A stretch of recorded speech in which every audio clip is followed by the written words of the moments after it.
Hello everyone, kia ora, bulavanaka, talofa lava, hello, kia orana, hello oketa, and a very warm welcome to the special Business Link Pacific webinar. We will be talking about the Business Link Pacific competency assessment process. Before we get started, I just want to run through a few house rules. For the duration of the webinar, we do advise that you keep your microphone and camera on mute. This helps with our presenters having a nice clear feed and everyone can hear and see our presenters clearly. If you do need to leave partway through the webinar, that's not a problem. We are recording this webinar today and we will send out a link to the recording later today. There will be 2 Q&A sessions today. We'll break about halfway through to see if there are any questions from anybody.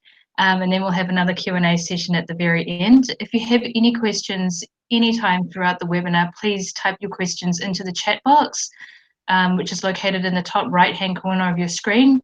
And if possible, please let us know your name and the organisation or business you are from. If we do happen to run out of time for questions in either of the sessions, we'll make a note of your question and you can contact our presenters directly for your answers. I'd like to now introduce you to BLP's panel of assessors. These are the people that assess the competency assessment process. So we have Rose Cosgrove, she is our BLP Business Advisory Consultant. Cara Clarton, BLP's Gender and Social Inclusion Advisor. Barbara Wilkinson, BLP's Professional Development Advisor, Smitha Schoenberg, BLP's Senior Business Advisor, Jennifer Bartlett, BLP Business Consultant, Paul Wenland, BLP's Deputy Director, and Matt Lloyd, CEO of Architect. I'll now hand you over to Barbara, who will be facilitating today's session. Thanks, Barbara. Thanks, Anita. I appreciate that. And thank you, everyone, for joining us today. I'd also like to say thank you for those that have replied in the poll and given us some feedback. And that's been really helpful, actually, just for us to develop this webinar this afternoon. So this afternoon, we hope to be able to clarify the competency assessment process and answer your questions, of course. So here's a very quick overview of what we'd like to cover. So firstly, then, why we have a competency assessment process. We'd like to clarify the advisor approval process. We'll talk about the BLP competency framework, and then we'll provide some guidance on using our competency assessment tool. That's our online competency assessment tool, or CAT, as I've started calling it recently. I'm also going to ask a couple of our assessors, Matt and Jen, who are with us this afternoon, to also comment and add in some tips and suggestions as we go through. So you'll hear from the three of us. Okay, so let's get started. So firstly, why do we have a competency assessment process? Well, basically, we want SMEs to have full confidence in BLP advisors. We want them to be assured that advisors have the relevant skills, knowledge, and experience they need to provide the highest standards of advisory services. We know that SMEs are often very hesitant about purchasing advisory services, and often they don't see the value. And yet we also know that, really good high quality advice can make a huge difference for businesses. It can really turn them around. And conversely, we know that poor advice can have quite a damaging effect on a business. So it's important, not just for the BLP brand, but also for the reputation of each and every advisor in the network, that we protect the network's image by having very stringent quality assurance processes. So first and foremost, the competency assessment process is a quality assurance process. So we want the BLP brand to stand for high quality, trusted advice. If we want that, then we must ensure that all approved network partners can demonstrate what high quality advice looks like. We need them to demonstrate that they're experienced, that they're knowledgeable, and that they're skilled as advisors. So BLP advisors, therefore, are not new to providing business advisory services. They are already experienced in an advisory capacity. So you won't get approved if you're learning on the job. You already need to be demonstrably competent in what you advise on. And that's not to say, of course, that you don't keep learning when you're a business advisor. Of course, we all do. And I'm sure advisors will constantly keep gaining new skills throughout their advisory career. But we've chosen a competency-based assessment process because it is a quality assurance system, but also because that process helps advisors see for themselves where they may need further experience or knowledge. So, for example, if you are finding it difficult to demonstrate your competence with some of your answers, then perhaps you need some more experience in that area. That maybe that's what it's telling you. Okay, so let's have a little look at the BLP competency framework for business advisors. Firstly, though, let me just say that BLP has invested a lot of time and a lot of money and actually a lot of really well recognised expertise in developing its business advisor competency framework. Skills International, which is a large industry training organisation that does an awful lot of competency framework designs around the world, for governments, all sorts of large and small organisations. They developed this framework, and since that time, there's also been a great deal of ongoing development as well. So, I really do think that we've got a very robust set of competencies that outline what it takes to be a high quality business advisor. And so this is a set of competencies for professional business advisors. It's not a set of competencies for a business owner. It's not for an entrepreneur. It's not for a salesperson, a counsellor, or a life coach. It's for a business advisor, a professional business advisor. Okay, so let's be really clear on that, because I think, there's lots of grey areas around business advice. So as you'll see, the competency framework consists of 3 key steps or stages, which you'll work through on the competency assessment tool, or the CAT. So stage 1 is very much about your background, your experience, your qualifications, your referees, etc. That's all pretty straightforward. Stage 2 relates to the particular advisor area of expertise that you and your firm offer. And then stage 3 are the more generic advisory skills that we would expect experienced and high quality advisors to possess. So these areas are both knowledge and skills, and actually they also include the practices that we would expect professional advisors to have. So in our latest development of the framework, we now recognise 5 new technical areas of competency. So you'll see we've got digital and online solutions, that's new, business continuity and planning, that's come about mainly because of COVID-19. We've also introduced commercial legal, diversity, equity and inclusion, business coaching and training. So that actually opens up business advisory services to more people. We also recognise that one of our competency areas, advertising, marketing and e-commerce, it was also quite broad, and so we decided to split it into 2 to better reflect the services that advisors have. So now it's advertising and promotions, and we've separated off the e-commerce part and made that digital and online solution. So that's completely separate. So what we're saying with this competency framework is that a business advisor should have the technical expertise to support and advise their clients, and they should also possess the generic skills and knowledge about SMEs, and have a robust practice around consulting. So if you don't consider that you provide services in one of these technical areas listed under stage 2, then I'd like to just put it out there. Perhaps you're not a business advisor. Perhaps you're more of an entrepreneur or a salesperson or a manager or a business leader instead. And, that's okay. Just perhaps, but, maybe.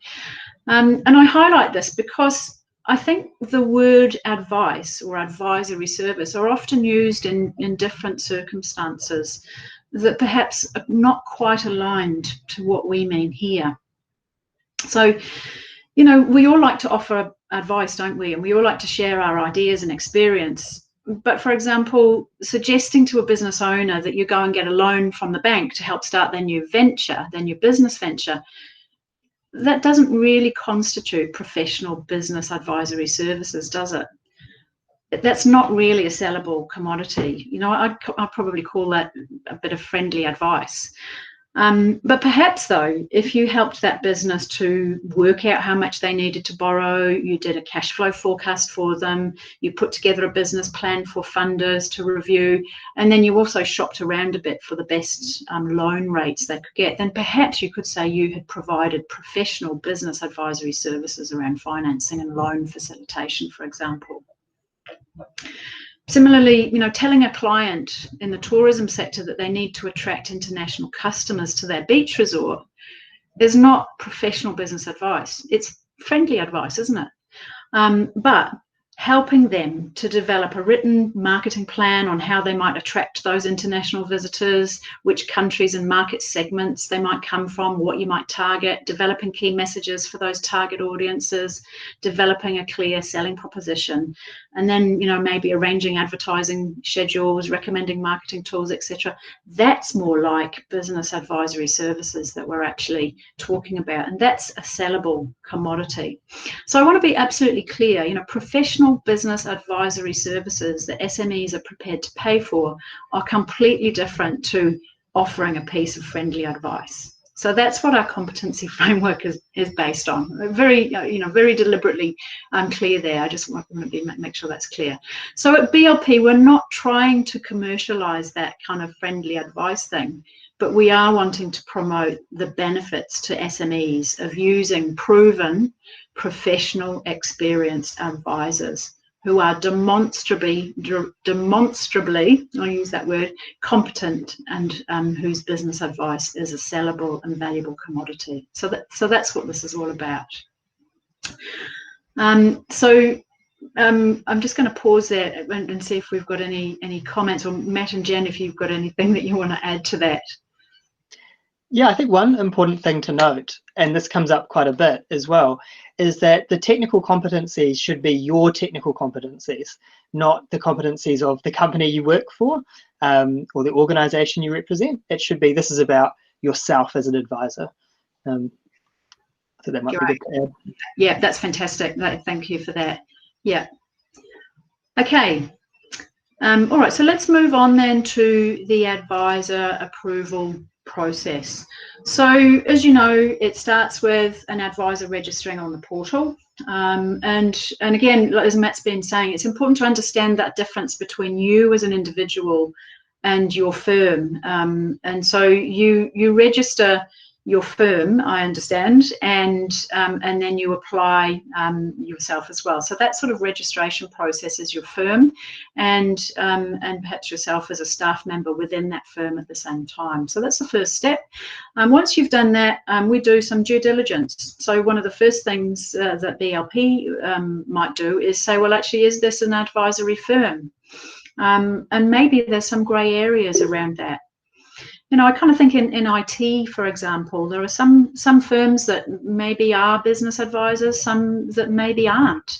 If your firm's key value proposition, for example, is selling cell phones, then, you know, is your key service business advisory? I mean, I admit that, you know, phones are a key business tool, and you might advise your client on which phone to buy, but does that make you a business advisor?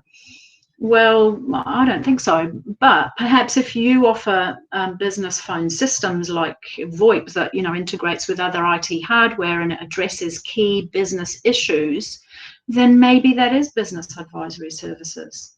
So I think what we're saying here is at the core of business advice is really, you know, diagnosing and understanding business issues and then providing solutions and services that address those issues. And we hope that those solutions have lasting effects on the business. So, you know, that's some part of the due diligence that BLP would do. Are you an advisory firm or not? Other parts of the due diligence process is, you know, are you a registered business in the Pacific? And then there's a whole bunch of other due diligence types checks on who the owners are, your history, etc., that's done at that stage. So that's done on the firm and possibly the individuals if you're the owner as well. And then the competency assessment part comes in. And this is what the individual advisor goes through. So it's not your firm's competency, it's your individual one. Okay, it's not your team, it's not your boss, it's you as an individual, and you're the one that gets approved through the competency assessment process. If you do get approved, then your firm does become a BLP partner and you become an approved advisor. Okay, so that's kind of the process. I'm just going to seek some assistance from my colleagues here. Does that kind of cover off that clearly? Matt, Jen, have you got any comments on that? Yeah, it's Jen here. Yeah, so I think that reinforces, I guess, or answers a lot of the questions that people have asked me. And just to reiterate, I know Matt said it and Barbara said it as well, but really separating your own competencies from the services that the business offers is the most important thing. And that's probably one of the things that trips up some applications, is just to make sure you're thinking about what you personally have the competency for now at this point in time. Cool, that's great. No, thanks for that, Jen. Okay, so let's have a look then at the competency assessment process. So, you know, very briefly, you know, here's what happens. The candidate, or you upload your evidence on the online competency assessment tool. You submit it when you're ready, only when you're ready, and you might take some time to do that. one of our assigned assessors will review that, and if you haven't provided enough evidence, then they might give you some feedback and ask further questions and give you some more guidance on that. And so then you might provide some further information, and you might go around in that little circuit for a little while, and that's kind of okay. And hopefully by doing that, you will find that a useful, reflective learning experience. Okay, that's part of a key part of this process. All right, I know that some people might go around quite a while. And Jen, Matt, I know both of you. You've actually taken phone calls from people as well, haven't you? Around if people have struggled to put things in writing, you've actually offered to have a chat with people as well, which I think is yeah, cool. Because we recognise that everyone has different styles and ways of expressing themselves or demonstrating evidence. So where people have said, can I have a Skype and explain it, and it really does help clarify where it may have been something that they tried to explain in writing, either in not enough words or in too many words, and we're more than happy to set up a call to talk through that. Yeah, cool. So if you find you're getting a bit stuck in that little cycle, and you're not seeing the wood from the trees, let's say, give us a call, reach out to us, and we'll give you a hand with that. So once then there is sufficient evidence and the assessors are happy that you've completed and demonstrated your competence, then you'll get approval. So that's when you've completed stage 1 and stage 2.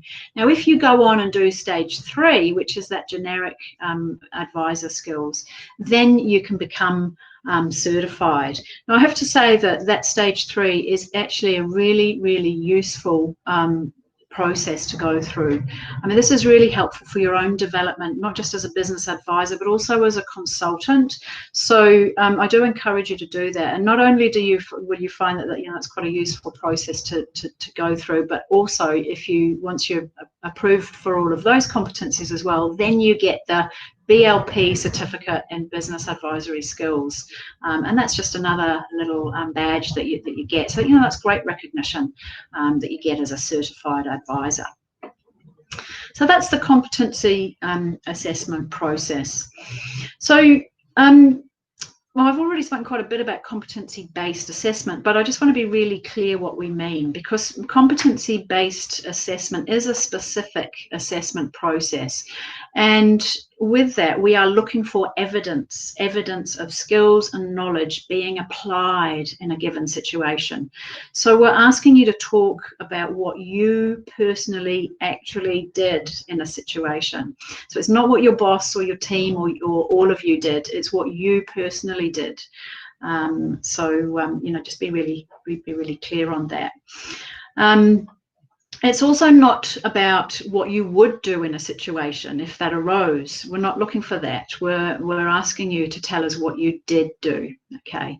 And we're also not asking you to tell us that you're competent without demonstrating it. So we do need the evidence. So I sort of think about, some questions, you might be a question on diagnosing business issues. So if you said, oh yeah, I took our client through our business diagnostics process, that's not enough, because that doesn't demonstrate that you're competent. There's an assumption in there that because you've taken your client through the process that you're competent, but that's an assumption. It's not necessarily true that you're competent. So in that particular example, we would want to see, what are the things that you did in your diagnostic assessment. So, you might say, oh, well, look, I reviewed the profit and loss. We looked at the monthly accounts. I wanted to see how they manage their staff. So I spoke to some of the staff. We did some observations of people following processes. You might go through a number of different elements of what you did as part of your diagnostic. So that provides a bit more evidence. And Barbara, just to add there too, for those of us who are a bit older, I guess what this going through this process does highlight as well for me is whereas 20 years ago I did a lot of advertising and promotion campaigns, and it was print media and very early days of websites and the like. So at that point I was fully competent in the current state of what advertising and promotions was. Now, given that most advertising promotions are majority is digital and online now,